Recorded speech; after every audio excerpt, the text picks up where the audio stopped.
Salam saudara terkasih, salam jumpa pada Renungan Harian Embun Pagi. Hari ini kita akan menjalani berbagai kegiatan kita, dan sebelumnya kita mendengarkan firman Tuhan untuk menuntunnya. Dan kita bersatu di dalam doa. Damai sejahtera Allah yang melampaui segala akal dan pikiran, itulah yang melihara hati dan pikiranmu. Dalam Kristus Yesus Tuhan, amin. Saudara terkasih, firman Tuhan untuk kita dari Mazmur 23 ayat 4. Dalam bahasa Batak Angkola dikatakan, harupe mardala nau di dalan nagolap nada kuhabiari parmaraan ale Tuhan ake hodo na mandongan yau hodo na mangondihon nau songon parmahan mangondihon biri-birina mardongan tukot dohot ora-ora. Dalam bahasa Indonesia, sekalipun aku berjalan dalam lembah kekelaman, aku tidak takut bahaya sebab engkau besertaku, gadamu dan tongkatmu itulah yang menghibur aku. Demikian firman Tuhan. Di dalam pemazmur ini, Daud mengatakan bahwa Tuhan adalah gembalanya, yang mengatakan bahwa segala kehidupan terfokus kepada apa yang dilakukan oleh Tuhan.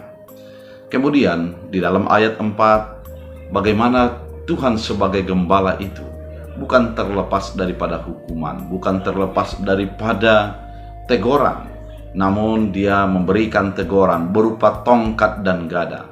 Tongkat bagi seorang gembala berfungsi untuk mengawasi kawanan domba sehingga tidak lari dari kawanannya. Kemudian kalau gada juga demikian. Ketika ternak yang digembalakan menjauh, maka dipukullah pakai gada agar kembali kepada barisan. Artinya tongkat dan gada itu merupakan sesuatu yang menyakitkan. Namun itu bukan untuk melukai, tapi untuk mengembalikan kepada kawanannya. Ketika seorang percaya melihat bahwa Tuhan adalah gembalanya yang memegang tongkat dan gada, maka dia akan melihat persoalan yang terjadi bagi hidupnya adalah cara Tuhan untuk mengarahkan dia kembali kepada apa yang Tuhan kehendaki. Ketika Tuhan memegang tongkat dan gada, maka kewaspadaan terhadap keadaan akan menjadi sebuah yang terpenting bagi hidupnya.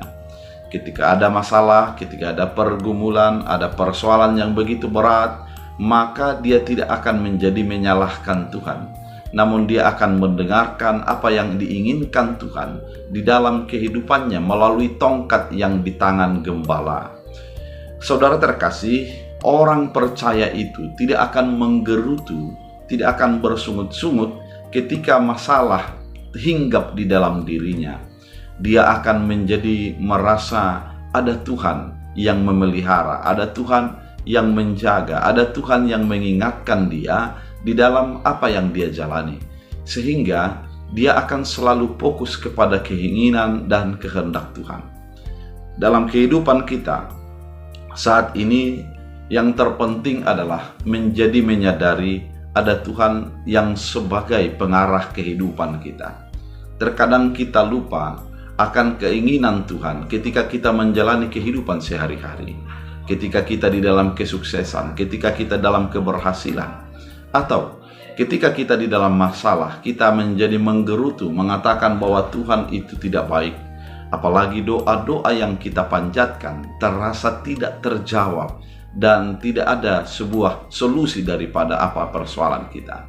Namun firman ini mau mengingatkan kepada kita, Tuhan adalah gembala, gembala yang melakukan yang terbaik untuk mengawasi kawanan dombanya. Gembala yang memberikan hatinya untuk para kawanan dombanya sehingga tidak akan lari dari kehendak Allah.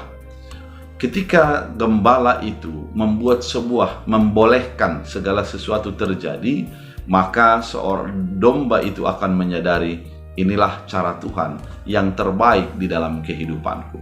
Oleh karena itu, saudara terkasih di dalam Kristus Yesus, mari kita digembalakan oleh Tuhan. Apapun yang terjadi dan sebagaimanapun keadaan itu, mari kita ingat Tuhan itu baik, teramat baik dan sangat baik untuk menjaga dan memelihara kita. Biarlah kita orang-orang yang selalu digembalakan oleh Tuhan. Kita berdoa. Terima kasih Tuhan atas firman yang begitu indah mengajak kami untuk menyadari bahwa Tuhan adalah gembala kami. Biarlah firman-Mu menjadi berakar berbuah, bertumbuh dalam hidup kami, sehingga kami selalu menjadi orang yang melihat Tuhan sebagai penuntun, penghibur, dan penguat bagi hidup kami. Dalam Kristus Yesus Tuhan, amin. Tuhan Yesus memberkati.